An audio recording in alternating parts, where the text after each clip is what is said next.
सासे आइजो गोमानानै दङ। गावनि 3 बोसोर बैसोनि उन्दै फिसाजोजों लोगोसे गोमानानै दङ सासे आइजोआ।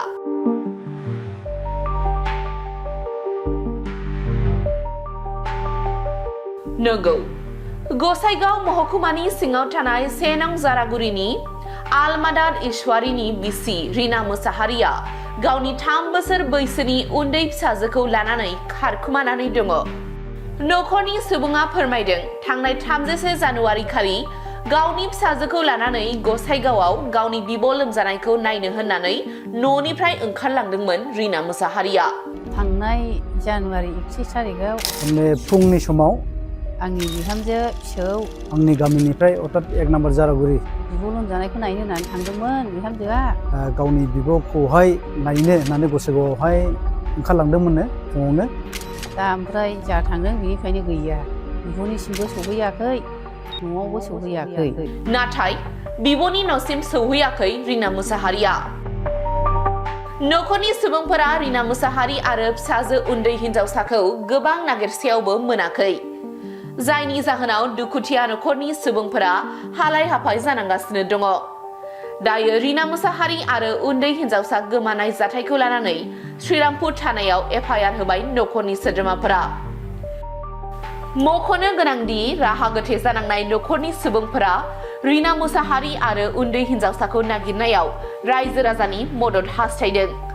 बेनिखायनो सोरबाफोर रीना मुसाहारिखौ बहाबाफोर नुसनोब्ला जानबुं अनजिमा 6900944804 एबा 9957186874 आव फोनांजाब खालामनानै फोरमायहरनो खावलायहरदों नखरनि सुबुंफोरा।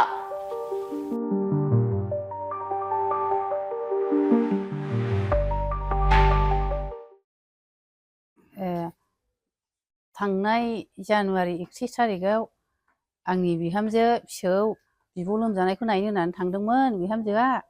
दा ओमफ्राय जा थांदों बिनिफ्रायनो गैया, बिब'निसिमबो सौहैयाखै, न'आवबो सौहैयाखै। जाथि खुरमा गासैबोनावबो सोंजोब्बाय, खबर लाजोब्बाय, गैया।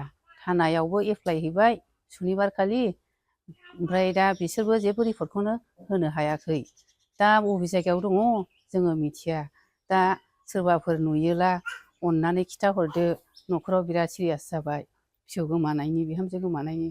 फिसालायाबो गाबबाय थायो, बिफायाबो गाबबाय थायो।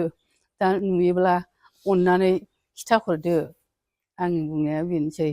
नै जोङो नागिरजोब्बाय, जेरावबो खबर लाजोब्बाय। बिमा बिफायाबो बुंबाय, बे बिहामजोनि बिमा बिफाया जाथि खुरमानावनो रावनावबो थांफेरखाया होननानै। बिब'नावबो गले गले सोंहरबाय, बिब'नावबो थाङाखैनो। दा बबेयाव गोमाखो नागिरलाबो मोनाखिसै। शुक्रुबारनिफ्रायनो गैया, दिनैसिमबो समबार जाबाय। दा अननानै लांनायाथ' सि जोम गानग्रा जोमग्राबोथ' जेबो लाङाखै, ओमफ्राय गावनि डकुमेन्टसफोरखौ लांफादों। जोङो डकुमेन्टसफोरखौ नायजोब्बाय, गावनि फरायनाय मानाय डकुमेन्टसफ्रा गैया। मा नाम बियो? रीना मुसाहारि। गामिया मा? गामिया जोंनि 1 नम्बर जारागुरि। उन्दैया बेसेबां बोसोर? उन्दैया माबा 3.5 बोसोर जाबाय, स्कुलाव सोजेनबायमोन। दा ओरैहाय न'आव जोंनि फिसालाया बिराद दुखु जायो, गाबबाय थायो। दा बिनिखायनो जोंनो बिहामजोखौ नांफिनगौ, फिसौखौ नांफिनगौ। दा अननानै सोरबाफोर माहायबाफोर नुदोंब्ला खिथाहरदो, बे मबाइल नाम्बारावहाय बुंहरदो, जेन' जोंबो बिहामजोखौ मोनफिनो। थारमाने थांनाय 31 थारमाने फुंनि समाव माने आंनि गामिनिफ्राय अर्थात 1 नम्बर जारागुरि गामिनिफ्रायहाय ओरै उखिल ईश्वारी होननाय, दा बिनि बिहामजोआ माने गावनि बिब'खौहाय नायनो होननानै गसाइगावआवहाय ओंखारलांदोंमोननो फुङावनो। दा जोङो उनावहाय माने बेलासिथिगि अर्थात नखरनिफ्राय खबर मोनदों जे माने बे जाय हिनजावसा अर्थात आदा उखिलनि जे बिहामजो, दा बिनि बिहामजोआ थारमाने थांनायनिफ्राय खुनु नखरावबो खबर हरफिनाखै। ओमफ्राय बिमा बिफायाबो फन बुहरदोंमोननो, गावनि बिमा बिफायाबो थारमाने फन बुहरदोंमोननो। नाथाय बिसोरबो फन बुनानै खुनु जगाजग मोनाखैखाय दा गावसोर नखर मोननैजोंहाय जगाजग खालायफिनलायदोंमोन।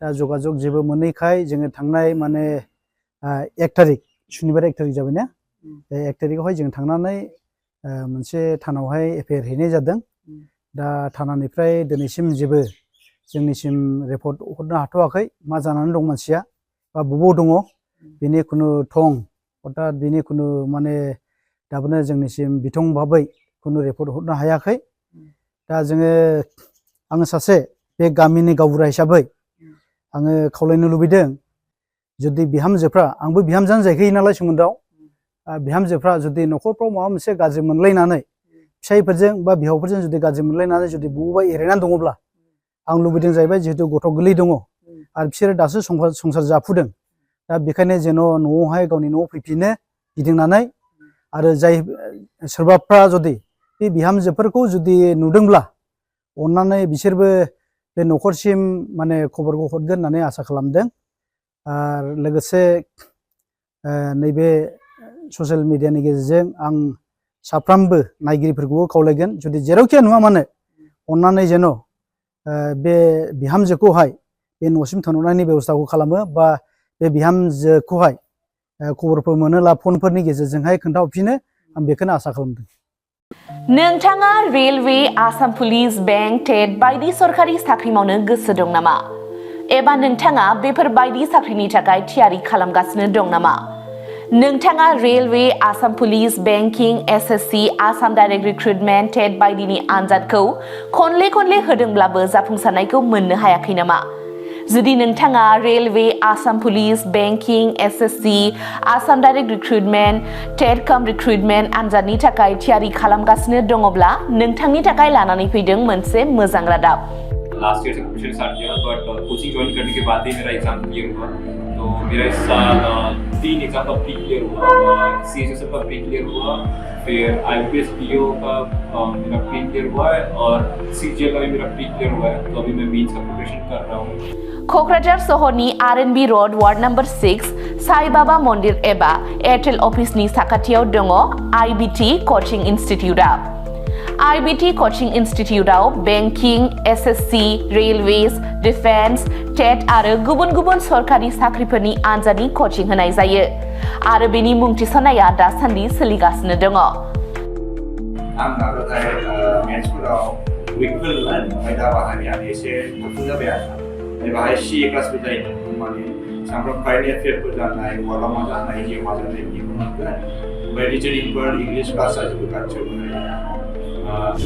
मेरा क्वांट में एक्चुअली खराब था इसलिए मेरा ज़्यादातर एग्जाम में क्वालिफाई नहीं कर पा रहा था और कॉन्फिडेंट भी नहीं जब से मैंने ज्वाइन किया है तब से मैंने क्वांट पे एक्चुअली अभी मैं क्वांट पे अच्छा हूँ और कर भी पा रहा हूँ तो अभी कॉन्फिडेंट भी हूँ और फैकल्टीज भी बहुत अच्छे हेल्प करते हैं बहुत आईबीटी कोचिं इन्स्टिट्यूटआव मुं थिसननायनि गोबां मुलाम्फाफोरखौ नोंथाङा मोननो हागोन जेरै ल' course fees specially daily current affairs classes life time membership card weekly 5 to 6 days classes, comprehensive study materials, regular online and offline mock test, Make My Exam app, flexible class timings, doubt clearing session.